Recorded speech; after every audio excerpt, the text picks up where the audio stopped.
देखु विभूति जेना हठात एक वैराग्य को लेकिन राज्य राजनीतिक माहौल राज्य राजनीतिक अलिंदे जोरदार चर्चा हो सी कहते मोर आ निर्वाचन लड़वा को इच्छा नहीं माने इच्छा नहीं आउर सरपंच जिला परिषद दुई थर विधायक भाव हारिले तृतीय थर जितिले बयस भी है आम कह कथा हूँ बयस तो एत शीघ्र वैराग्य केमती जागृत होती मु जानवर से कहू कहू गोटा कहीदे गणमाध्यम ताको फेणई फेणई प्रचार कर जी एत संघर्ष कर थरुटे जीति आज्ञा आम सुर बाबू पुणी कहले ही लड़े नरसिंह मिश्र कही मु लड़बी तापर लड़िले कहले लोक चाहिए आम नेता मानकर खाइबा दांत आ देखा दांत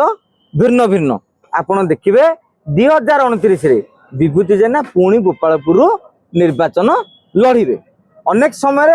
सी कहवाक जाऊे मोर क्षमता पाइबार सेमती किसी लोभ